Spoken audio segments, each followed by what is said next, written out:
Hola chicos, ¿cómo están? Bienvenidos a este espacio que surge como una respuesta creativa frente a la incertidumbre que estamos viviendo por la pandemia del coronavirus, pero que principalmente tiene el objetivo de crear un espacio de mayor acercamiento con ustedes, poder estar cerquita, poder estar conectados y que se pueda generar esta conciencia de que nada suple el contacto humano, el contacto con el otro. Mi objetivo entonces es, a través de este videíto y de otros más, si Dios así lo quiere, lanzar la lectura de diferentes obras literarias. Hoy voy a presentar Los días del venado de Liliana Bodoc, que es el primer libro que tenemos en el programa, lo que vamos a leer, digamos, en el primer trimestre. Quiero contarles un poquito, primeramente, de esta autora, de Liliana Bodoc, y después leer con ustedes algunas páginas. Por supuesto, decirles desde ya que me quedo online para, poder recibir cualquier tipo de consulta y respondérselas lo más pronto posible. Bueno, les cuento un poquito de Liliana Bodoc. Liliana Bodoc es una autora argentina, desgraciadamente murió en el 2018 de un infarto, en febrero, el 6 de febrero del 2018, hace muy poquito.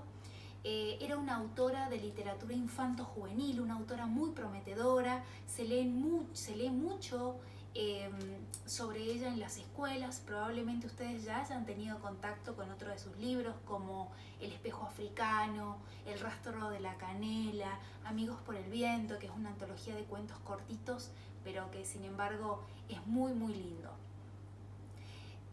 Como les decía, Liliana Bodoc se ha especializado o ha desarrollado una narrativa de tipo épica fantástica, lo que implica que en algunas de sus novelas, como por ejemplo Los días del venado, trata encuentros maniqueos. Esto significa encuentros entre el bien y el mal. Siempre tenemos la presencia de un héroe, que es el personaje principal, el personaje protagonista, que va a luchar contra las fuerzas de un enemigo y va a atravesar a través de este viaje simbólico, este viaje heroico, un montón de obstáculos hasta, llegar a la meta probablemente. Introduzcámonos ahora entonces directamente en el libro. Si hacemos una entrada paratextual y miramos la tapa del libro, observamos que acá hay un río, un océano, diría, iba a decir un mar, pero un océano profundo, y en el medio aparecen una suerte de naves, carabelas. Parecen carabelas porque son un tanto antiguas, están ilustradas en colores oscuros, negro, gris, marrón, podríamos decir también, y hay un paisaje todo muy nebuloso. Eso nos puede indicar que son carabelas que no saben a dónde van. La oscuridad de las carabelas nos puede decir que quizás hay incertidumbre acerca del objetivo, hay incertidumbre acerca de si estas carabelas o estas naves vienen a hacer el bien o no. Bueno, anímense también, siempre que entren a una obra, a hacerse preguntas y plantear interrogantes en la portada, en la tapa misma de la obra, porque eso los va a ayudar un montón. Si abrimos la obra, yo la tengo súper rayada. Este es el primer tips de lectura que les doy. Ya se los he dado cuando les he presentado las obras, pero lo vuelvo a repetir. Rayen los libros, y si no quieren hacerlo, colóquenle como yo post-its, que son estos papelitos de colores o papelitos, los que tengan a mano, ¿no?, para ir registrando datos importantes, fechas, nombres de personajes, hechos fundamentales de la obra, porque recuerden que en la escuela no buscamos una lectura por placer, una lectura pasatista, una lectura de verano, sino más bien una lectura profunda, una lectura de estudio, en donde puedan dar cuenta, en cualquier circunstancia evaluativa, que realmente conocen cada uno de los hechos importantes o no de la obra literaria que han leído. Entonces, anímense a rayar y si no, a colocar papelitos. Como observan, tenemos en una de las primeras páginas un mapa. Geográficamente lo deben ubicar rápido, es Latinoamérica, pero en esta novela Latinoamérica no se va a llamar Latinoamérica, porque Liliana Bodoc introduce dentro de esta obra un montón de elementos como animales, lugares, tribus, que perfectamente podrían ser identificados identificadas por allá por la época de las civilizaciones precolombinas que habitaron América, pero que ella va a colocarle nombres clave, es decir, nombres simbólicos. Por ejemplo, a América Latina le va a llamar las tierras fértiles. Y a donde viven especialmente o específicamente la tribu que va a desarrollar las actividades principales del libro, que es en América del Sur, le va a llamar a esta parte los confines, ¿sí? América del Sur, y les diría la Patagonia Argentina inclusive. Entonces vamos a encontrar un montón de elementos que tienen su correlato en la realidad, pero que en la novela tienen un nombre ficticio creado por la autora. Se me vienen a la cabeza, por ejemplo, los lémures, que son animales que tienen una cola muy extensa, como rayada. Bueno, en la novela esos animales se llaman lulus, no lémures. Y así un montón de ejemplos más. Entramos en la novela y la novelita tiene una dedicatoria a mi padre. Avanzamos un poquito más y aparece una suerte de prólogo de una hoja. Este prólogo es muy importante. Nos vamos a enterar al final de la novela quién está hablando realmente en esta parte, pero es importante hoy prestarle atención a algunos elementos que se nos presentan en esta parte cortita, como por ejemplo, cuál es el objetivo de este personaje al colocar esta parte. Dice así: y ocurrió hace tantas edades que no queda de ella ni el eco del recuerdo del eco del recuerdo. Ningún vestigio sobre estos sucesos ha conseguido permanecer, y aun cuando pudieran adentrarse en cuevas sepultadas bajo nuevas civilizaciones, nada encontrarían. Lo que voy a relatar sucedió en un tiempo lejanísimo, cuando los continentes tenían otra forma y los ríos tenían otro curso. Entonces las horas de las criaturas pasaban lentas. Los brujos de la tierra recorrían las montañas maduinas buscando hierbas salutíferas, y todavía resultaba sencillo ver a los lulus en las largas noches de las islas del sur bailando alrededor de sus colas. Acá viene una parte importante. He venido a dejar memoria de una grande y terrible batalla, acaso una de las más grandes y terribles que se libraron contra las fuerzas del odio eterno. Y fue cuando una edad terminaba y otra funesta se extendía hasta los últimos refugios. El odio eterno rondaba fuera de los límites de la realidad buscando una forma. Y acá es importante prestarle atención si ustedes están siguiendo la lectura con el libro en PDF o el libro en formato físico. Es importante prestarle atención a las mayúsculas. El odio eterno aparece en mayúsculas, es decir, está personificado. Este odio eterno andaba al acecho de una herida por donde introducirse, pero ninguna imperfección de las criaturas era grieta suficiente para darle paso. Sin embargo, como en las eternidades todo sucede, hubo una desobediencia que fue herida, imperfección y grieta suficiente. Todo comenzó cuando la muerte, otro elemento que aparece con mayúscula, es decir, que es un personaje también, desobedeciendo el mandato de no engendrar jamás otros seres, hizo una criatura de su propia sustancia, y fue su hijo y lo amó. En ese vástago feroz nacido contra las grandes leyes, el odio eterno encontró voz y sombra en este mundo. Otro sustantivo propio, el odio eterno. Ese es el personaje que engendró la muerte. Sigilosa en la cima de un monte, olvidado de las tierras antiguas, la muerte brotó en un hilo al que llamó Misáyanes. ¿Se acuerdan que en algún momento yo les he dicho que un buen tips o una buena herramienta para la lectura es realizar una lista de personajes? Es decir, hacer un listado con los diferentes personajes que van apareciendo en la obra. Bueno, háganlo. Tomen un papel y coloquen la muerte, Misáyanes o el odio eterno, que es este nuevo personaje que sin duda, ya por el nombre mismo, va a ser el antagonista, es decir, el personaje malvado. Primero fue una emanación que su madre incubó entre los dientes. Después fue un latido viscoso. Después graznó y aulló. Después rió y hasta la propia muerte tuvo miedo. Después después se emplumó para volar contra la luz. Los vasallos, es decir, los soldados, de Misáyanes fueron innumerables.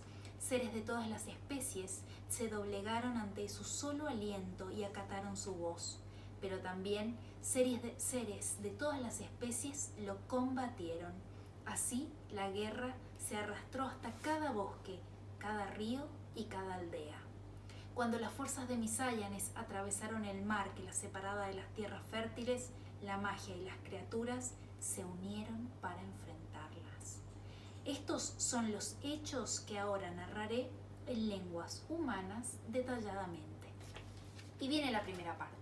Lo que implica esto que acabo de leer es que este pequeño prólogo tiene que ver con la idea de un personaje de venir a contar una guerra muy fuerte, una guerra muy grave, algo muy grande que sucedió en un tiempo lejanísimo y que ahora se va a contar a continuación. Vamos a la primera parte y acá empiezan los capítulos. Otra herramienta importante de lectura tiene que ver con que no solamente hagamos esta lista de personajes de la que acabo de hablar, sino también que vayan haciendo un índice o vayan itemizando también, haciendo ítems de los diferentes capítulos. Gracias a Dios, cada uno de estos capítulos tiene título. Yo les digo siempre que cuando no tienen título, ustedes colóquenle un título que tenga carácter sintetizador, es decir, que pueda resumir en ese título todo el contenido del capítulo. En este caso, los títulos son muy importantes y nos informan sobre el contenido central del capítulo. Entonces, vayan haciendo una lista con cada uno de los títulos y si pueden, además, y se animan, hagan abajo de cada título en una oración un pequeño resumen, como les digo, de una oración en donde conste un poquito del contenido o de lo más importante que ocurrió en ese capítulo. El primer capítulo se llama Vuelven las lluvias.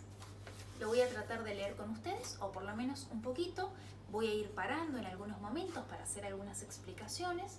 Y bueno, la idea, como les dije recién, es entusiasmarlos, leer un ratito juntos y que después continúen solitos con esta lectura que es muy atrapante, muy divertida.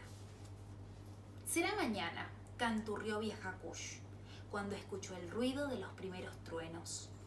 Dejó a un costado el hilado en el que trabajaba y se acercó hasta la ventana para mirar el bosque. No sentía ninguna inquietud, porque en su casa todo estaba debidamente dispuesto. Días atrás, su hijo y sus nietos varones habían terminado de recubrir el techo con brea de pino. La casa tenía su provisión de harinas dulces y amargas y su montaña de calabazas. Los cestos estaban colmados de frutos secos y semillas. En el leñero había troncos para arder todo un invierno. Además, ella y las niñas habían tejido buenas mantas de lana que ahora mismo eran un arduo trabajo de colores apilado en un rincón. Como había sucedido en todos los inviernos recordados, regresaba a la tierra de los Usihuilques otra larga temporada de lluvias. Venía del sur y del lado del mar, arrastrada por un viento que extendía cielos espesos sobre los confines, y allí los dejaba para que se cansaran de llover. La temporada comenzaba con lloviznas espaciadas que los pájaros miraban caer desde la boca del nido, las liebres desde la entrada de sus madrigueras, y la gente de los confines desde sus casas de techo bajo. Para cuando las aguas se descargaran, ningún ser viviente estaba fuera de su refugio. La guarida del puma, las raposeras, los nidos de los árboles y los de la cima de las montañas, las cuevas subterráneas, las rendijas del cubil, las gusaneras, las casas de los Usihuilques, todo había sido hábilmente protegido según una herencia de saberes que enseñaba a aprovechar los bienes del bosque y los del mar. En los confines, las criaturas afrontaban lluvias y vientos con mañas casi antiguas como el viento y la lluvia. «Será mañana que empezarán las lluvias», repitió Kush, y enseguida se puso a tararear entre dientes una canción de despedida. Cuicuyén y Huilquilén fueron hasta el calorcito de la revieja. Vuelve a empezar con nosotras», pidió la mayor de sus nietas. abrazó a las niñas, las atrajo hacia sí y juntas recomenzaron la canción que entonaban los Usihuilques antes de cada temporada de lluvia.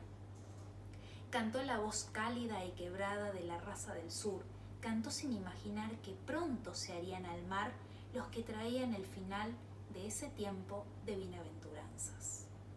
Ellas cantaban esperando a los hombres que de un momento a otro aparecerían por el camino del bosque con las últimas provisiones. Vieja Kush y Cuicuyén lo hacían al unísono, sin equivocarse jamás. Huilquilén, que solo llevaba vividas casi 5 temporadas de lluvia, llegaba un poco tarde a las palabras. Entonces levantaba hacia su abuela una mirada grave, como prometiendo algo mejor para la próxima vez. Los Usihuilques cantaban hasta pronto, venado, corre, escóndete, mosca azul, vuela lejos porque la lluvia viene, padre halcón, protege a tus pichones, buenos amigos, bosque amado, volveremos a vernos cuando el sol retorne a nuestra casa. Esa era la canción que cantaban los Usihuilques para despedirse del buen tiempo e ingresar a la temporada de lluvias. Acá han aparecido, por lo menos hasta este momento de la narración, varios personajes nuevos. Ha aparecido Vieja Kush, que es la abuela de este hogar, Usihuilque. Ha aparecido Cuicuyén y Huilquilén. Tengan cuidado y fíjense bien en los nombres, porque son nombres aborígenes. Al principio les van a parecer medio engorrosos, pero a medida que avancen en la narración se van a familiarizar rápidamente, se los prometo. Seguimos un poquito más. Entonces, vamos agendando ese tipo de nombres en nuestra lista de personajes. Y seguimos.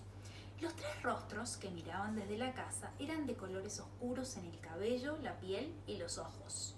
La raza Usihuilque se había forjado en la guerra. De allí la dureza de sus hombres y de las largas esperas los esmeros de sus mujeres.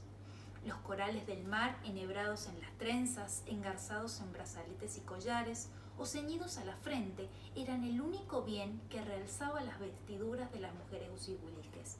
Túnicas claras que bajaban de las rodillas, sandalias y, según la estación, mantos de hilo o de lanas abrigadoras.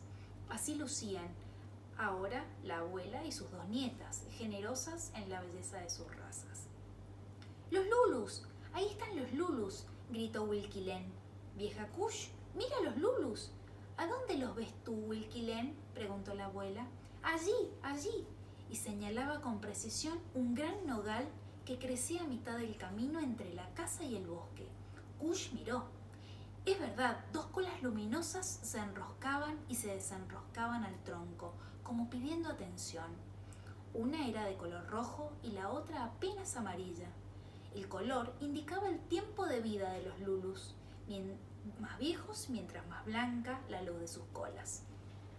La anciana Usihuilque no se sorprendió. Los Lulus venían en busca de tortas de miel y calabaza, igual que cada atardecer de la buena estación desde el día de la muerte de Champalhue. Ahí apareció otro personaje, un personaje femenino, Champalhue. Anotémoslo también en la lista de personajes, pero a este personaje le vamos a poner referido, porque, como lo acabamos de ver, es un personaje que ha muerto tiempo antes de lo que se nos está contando. Entonces no es un personaje que va a cometer algún tipo de acción, o que va, no cometer, llevar a cabo algún tipo de acción dentro de la narración, sino que va a ser un personaje referido, es decir, al que se refieren en algún momento del relato. Seguimos un poquito más. Kush puso 2 tortas tiernas en una cesta, salió sola de la casa y tomó el camino del nogal para dejárselas allí y regresar. Ellos nunca le hablaban, no lo habían hecho en los 5 años que llevaban sus visitas. Los Lulus no hacían amistad con los hombres y siempre que les era posible huían de su presencia. En estas ocasiones abandonaban la posición erguida y corrían, veloces, sobre sus 4 patas. Pero si eran sorprendidos en medio del bosque, los Lulus permanecían inmóviles, con la cabeza agachada y las pezuñas agarradas a la tierra, hasta que el hombre se alejaba. Sin embargo, y a pesar de la mala amistad, fueron los Lulus los que trajeron a Champalhue hasta la casa, ya casi muerte, por la mordedura de una serpiente, y la depositaron suavemente junto al nogal. Esa fue la primera vez que Kush vio de cerca los ojos de un lulu. No pudimos hacer más nada por ella, así le habían dicho esos ojos. Ahora vieja Kush marchaba a enfrentar una mirada parecida. Ojo con esto. Sabemos entonces de lo que les comentaba en la introducción de esta lectura, que dentro del relato se va a dar como una especie de enfrentamiento, de guerra, ¿no? Y acá hay una señal, un signo de la naturaleza. Vieja Kush recordó la muerte de Shampalwe, que es un personaje femenino, y que cuando murió un lulu la trajo y pudo mirar en los ojos de este animal mucha tristeza.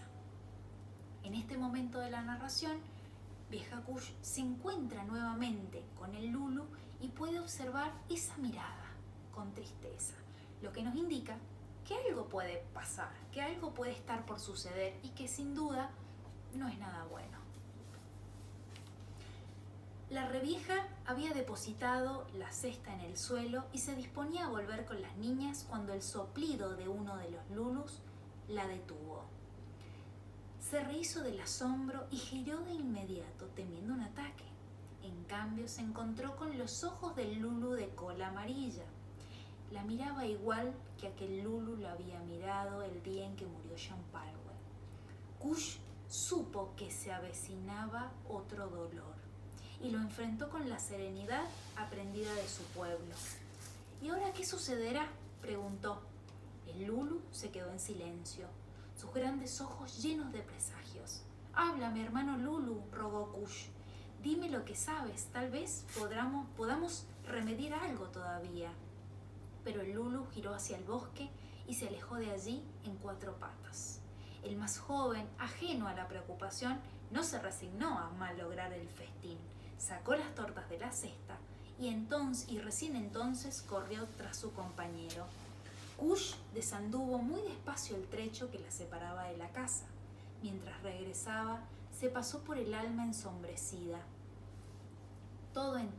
Le pasó por el alma ensombrecida todo enterito aquel día lejano en que murió Shampalwe y nació Wilquilem. Shampalwe, y acá nos enteramos de quién es esta señora. Shampalwe se había desposado con Dulcansellin, es decir, que es la esposa, se había casado con Dulcansellin. Otro personaje para añadir a la lista de personajes. Poco después de la fiesta del sol. Venía de Wiluwilu, una aldea cercana a las montañas maduinas. Tenía el corazón más dulce de cuantos corazones latieron en los confines. Cuando canta se ven crecer los zapallos, le gustaba decir a la gente que la conocía. Después hubo años buenos. Dulcansellin salió a cazar con los hombres de la aldea, participó en todas las rondas territoriales y regresó de 2 batallas entre linajes. Kush y Shampalwe se repartieron las labores y los niños nacieron. 5 hijos tuvieron Shampalwe y Dulcansellin, que fueron 5 risas para vieja Kush. Primero nacieron 2 varones, Tungur y Kume. Muy pronto nació Cuicuyén, luego Puiquemán, el tercer varón, y en el medio de un verano nació Wilquilén. Ahora le gustaba a Kush mirarlos despaciosamente, uno por uno, porque de una manera o de otra, todos le recordaban la belleza y la gracia de Shampalwe. El día del nacimiento de Wilquilem, Shampalwe dejó a los niños al cuidado de la abuela y partió hacia el lago de las mariposas. La joven iba a sumergirse en las aguas que devolverían a las madres recientes el vigor del cuerpo y la serenidad del ánimo. Miren acá cómo aparece un rito, Usiwilque, un rito aborigen. Una vez que la mamá tiene a la bebé o el bebé, la parturienta se iba hacia el lago de las mariposas, se bañaba en ese río, en ese lago en realidad, y de esa manera recobraba como toda la energía, la revitalizaba. De allí la trajeron los lulus con el poco de vida que le duró para besar a sus hijos y pedirle a Kush que los cuidara por ella. Y un rato más para esperar el regreso de Dulcansellin, que había salido de casa para celebrar el nuevo nacimiento. En la boca de una cueva, a orillas del lago, una serpiente gris de las que hacía años no se veían por el lugar, mordió a Yampalgo en un tobillo. La madre había estado cortando unas flores que tenía entre sus manos cuando los lulus la hallaron. Flores que no nacieron de semilla, trampas de la serpiente, masculló Cupuca, otro personaje para añadir.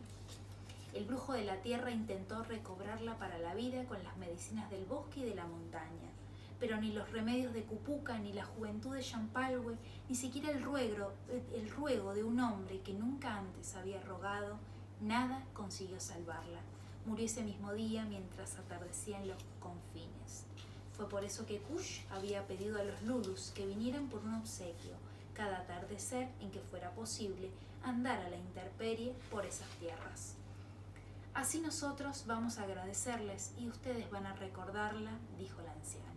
Los lulus partieron, Cupuca partió, Dulcancellín disparó sus flechas a las estrellas y al amparo de Kush los niños siguieron creciendo. Bueno chicos, sigue la novela. A continuación vamos a ver algunas tareas, actividades, oficios importantes de los Usihuilques. Traten de ir registrándolos, ¿no? Costumbres, ritos, otras actividades, y van a empezar a sucederse, así como ya pasó con la mirada del Lulu, otros signos que va a ir gestando la naturaleza para ir de alguna manera alertando a los personajes de que algo extraño está pasando en las tierras fértiles. Me quedo con ustedes de manera virtual, atenta a todas sus dudas, y bueno, quédense en casa y sigamos conectados.